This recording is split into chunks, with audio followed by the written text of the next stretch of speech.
Single dad Marcus desperately needed the CEO job to avoid eviction. But when he overheard her 7-year-old daughter whispering to her stuffed bunny, "I think mommy doesn't have time to love me," his heart shattered. What he did next changed everything.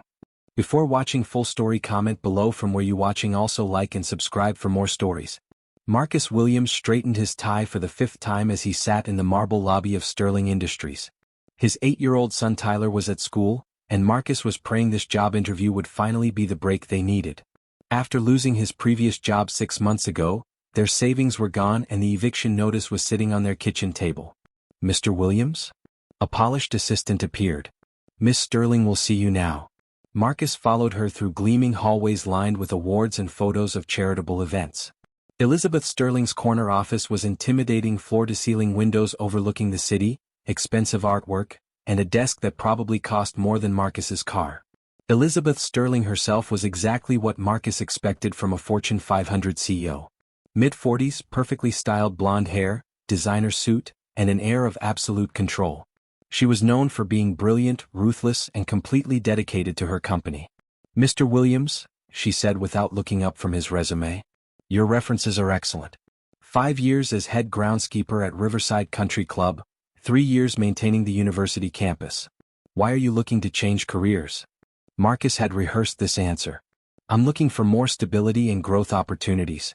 I have experience in facility management, and I think my skills would transfer well to corporate maintenance." What he didn't say was that the country club had laid him off when membership declined, and the university job was only part-time. He needed full-time work with benefits desperately. Elizabeth finally looked up. "The position is facilities manager for our corporate headquarters. You'd oversee maintenance, landscaping, and building operations. It's a significant responsibility." "I understand, ma'am. I'm ready for the challenge." "The salary is $75,000 annually with full benefits. You'd start immediately." Marcus's heart nearly stopped. That was more money than he'd ever made in his life.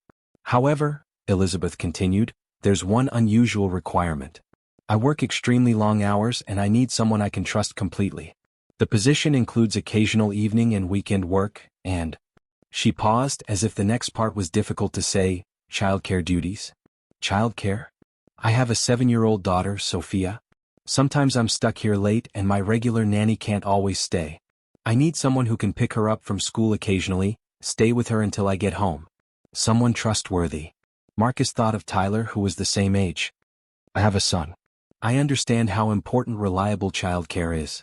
Can you handle both responsibilities? The facilities management and the occasional childcare?" "Yes, ma'am. Absolutely." Elizabeth studied him for a long moment. "You start Monday." "Don't disappoint me, Mr. Williams." Marcus's first week was overwhelming but manageable. The Sterling Industries building was massive, and he had a team of 12 people under him. Elizabeth was demanding but fair, and Marcus threw himself into the work. On Thursday afternoon, Elizabeth called him to her office. "I need you to pick up Sophia from school today. My nanny is sick and I have a board meeting until 8. Can you handle that?" "Of course." Elizabeth handed him a piece of paper with the school address and pickup instructions. She's a quiet child.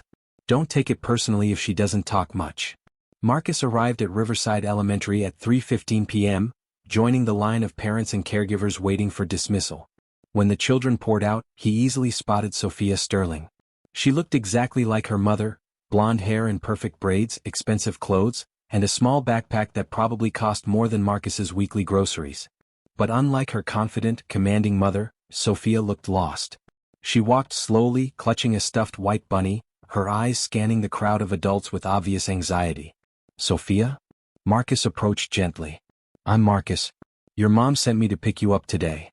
Sophia stared at him with wary blue eyes. She didn't speak, just nodded slightly. "She's working late, but she'll be home for dinner. Is that okay?" Another small nod.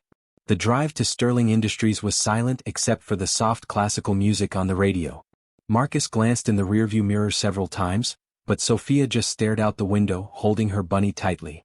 At the office, Marcus showed Sophia to the small room adjacent to Elizabeth's office that had been set up as a child's waiting area. There were books, coloring supplies, and a small table and chairs. "I need to check on a few things in the building," Marcus said. "Will you be okay here for a little while?"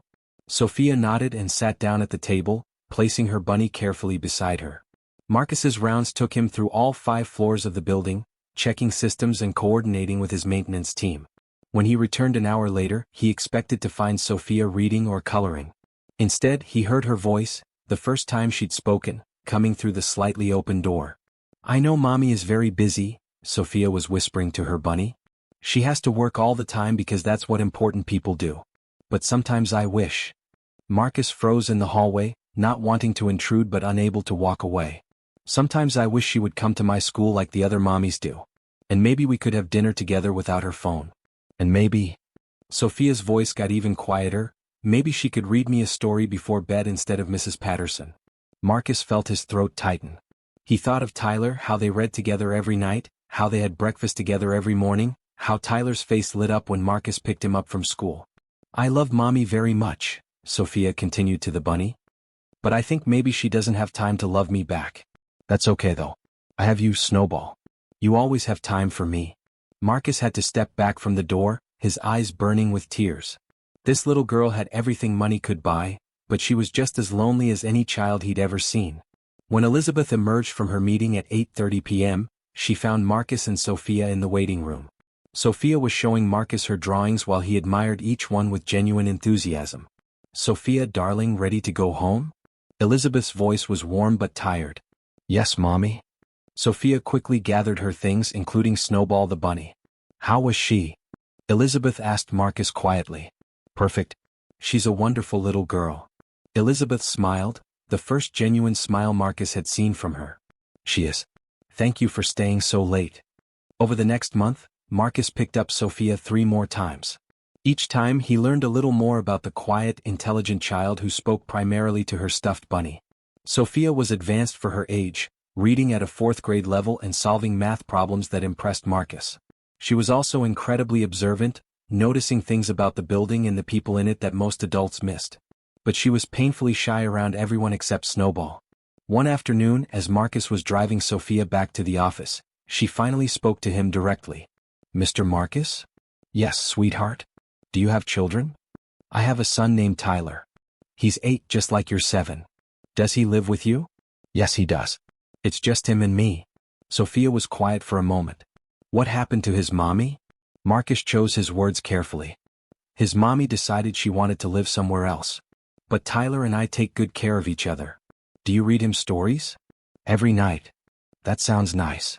When they arrived at the office, Sophia settled into her usual spot with her coloring books. But this time, instead of whispering to Snowball, she asked Marcus a question. "Mr. Marcus, would you like to see my pictures?" For the next hour, Sophia showed Marcus every drawing she'd made over the past month. There were pictures of the office building, the other employees, and many drawings of a little girl and a white bunny. "This one is my favorite," Sophia said, pointing to a drawing of a woman in a business suit standing very far away from a small girl. "That's me and Mommy." The distance between the figures in the drawing broke Marcus's heart. "Sophia," he said gently, "do you know how much your mommy loves you?" Sophia shrugged. "She's very busy. Important people are always busy. Being busy doesn't mean she doesn't love you. Sometimes grown-ups get so focused on taking care of things that they forget to show their love. Like how you take care of the building?" "Exactly. But the difference is you're much more important than any building." That evening, when Elizabeth came to collect Sophia, Marcus made a decision. "Miss Sterling, could I speak with you privately for a moment?" Elizabeth looked surprised but nodded. "Sophia, wait in my office for just a minute, please." When Sophia was out of earshot, Marcus took a deep breath. "I hope this isn't out of line, but I need to tell you something about your daughter."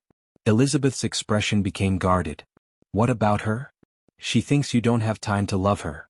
The color drained from Elizabeth's face. "What?" "I overheard her talking to her stuffed bunny. She tells Snowball that she knows you're too busy and important to spend time with her. She said she wishes you could come to her school or have dinner without your phone." Elizabeth sat down heavily in the nearest chair. I had no idea she felt that way.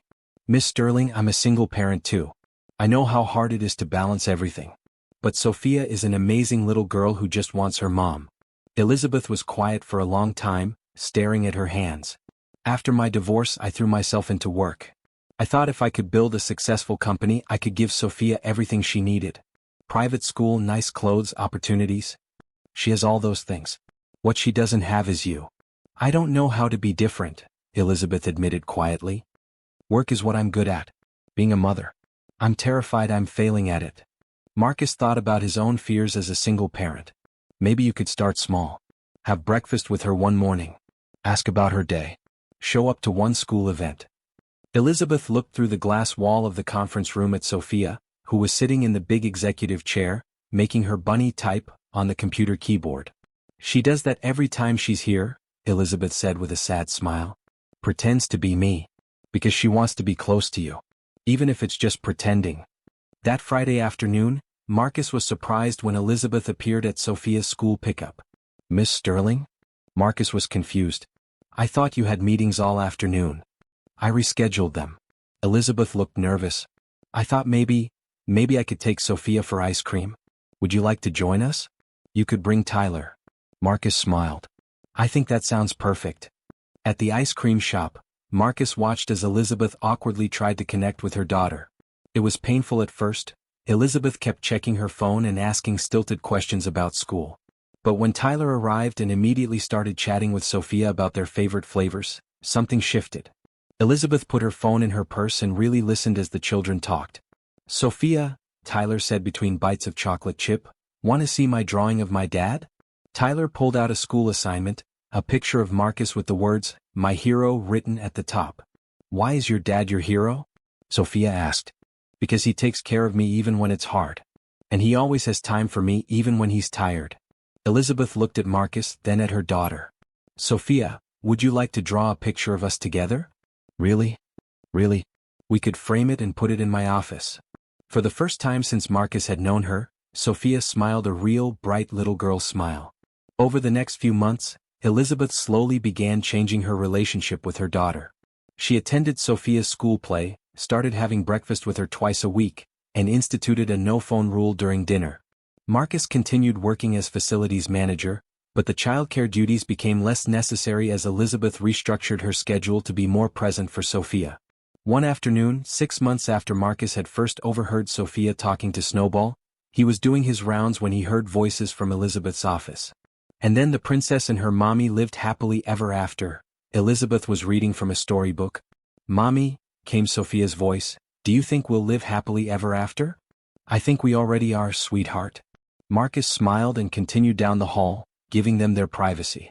Later that evening, as Marcus was finishing his final security check, he found Elizabeth still in her office, but this time she wasn't working. She was framing Sophia's latest drawing, a picture of a mother and daughter holding hands, with hearts floating above their heads. Working late again? Marcus asked with a gentle smile. Elizabeth laughed. Actually, I was waiting for you. I wanted to thank you. For what? For caring enough about my daughter to risk your job by telling me the truth. Marcus was surprised. I never thought about it that way. You saved my relationship with Sophia. Before you spoke up, I was so focused on providing for her that I forgot to actually be her mother. You're a good mom, Miss Sterling. You just needed to remember that being present is more important than being perfect. Elizabeth looked at the drawing in her hands. She doesn't whisper to that bunny anymore. Now she talks to me. That's because she knows you're listening. Marcus, I have a proposition for you. Marcus felt a familiar flutter of worry. Ma'am? I'm promoting you to operations director. It comes with a substantial raise in your own team. But more importantly, it means regular hours. No more evening childcare duties. I don't understand. Elizabeth smiled. I'm restructuring my schedule permanently. I want to be home for dinner with Sophia every night. I want to pick her up from school myself. I want to be the kind of mother she deserves. Marcus felt tears sting his eyes. Miss Sterling, that's wonderful. None of it would have happened without you. You didn't just manage my building, Marcus. You helped me rebuild my family. A year later, Marcus stood in Elizabeth's office, but this time it was to celebrate. Sophia had just won first place in the school art contest, and her winning drawing hung proudly on the wall behind Elizabeth's desk. It was a picture of 4 people, a man, a woman, and 2 children standing together under a rainbow. At the bottom, in Sophia's careful printing, it said, My family. She included Tyler and me? Marcus asked, surprised. Of course, Elizabeth said. You're part of our family now. You're the one who brought us together. Sophia ran into the office, still clutching her blue ribbon. Mr. Marcus, did you see? I won. I saw. I'm so proud of you. Sophia hugged him tightly, then ran to her mother for another hug. "Mommy, can Tyler come to the celebration dinner?" "Absolutely. I already invited him." As Marcus watched Elizabeth and Sophia together, really together, not just occupying the same space, he thought about that day 6 months ago when he'd overheard a lonely little girl whispering to her bunny. That night at dinner, as they sat around the table in Elizabeth's dining room, Sophia made an announcement. "I have something to tell Snowball," she said, pulling out her beloved bunny. Everyone listened as Sophia whispered to the stuffed animal, but this time her words weren't full of loneliness. "Snowball, guess what? Mommy reads me stories every night now. And we have breakfast together every morning. And she came to my art show today. And Mr. Marcus and Tyler are our family now too." She paused, then added with the wisdom only children possess. "I think sometimes grown-ups need help remembering how to love. But once they remember, they're really good at it." Marcus looked around the table at this unlikely family they'd created, a workaholic CEO who'd learned to prioritize love over profit, a lonely little girl who'd found her voice, his own son who'd gained a sister and a mother figure, and himself, a single dad who'd discovered that sometimes helping others is the best way to help yourself. "What are you thinking about?" Elizabeth asked him quietly. "I'm thinking about how sometimes the most important conversations happen between a little girl and her bunny." Elizabeth smiled, reaching over to squeeze Sophia's hand. "And sometimes, if we're very lucky, someone cares enough to listen." As they finished dinner and the children ran off to play, Marcus reflected on how much had changed since that first day in the marble lobby. He'd come looking for a job to pay his bills, but he'd found something much more valuable. He'd found a family. And in helping Elizabeth reconnect with her daughter, he'd learned that the most important job in the world isn't about managing buildings or running companies. It's about listening to the whispered dreams of children and making sure they know they're heard. Because every child deserves to know they're loved, not just provided for. And sometimes it takes a stranger to remind us that the most important work we do happens not in boardrooms or offices, but in the quiet moments when a little girl tells her bunny about her day, and her mother is there to listen.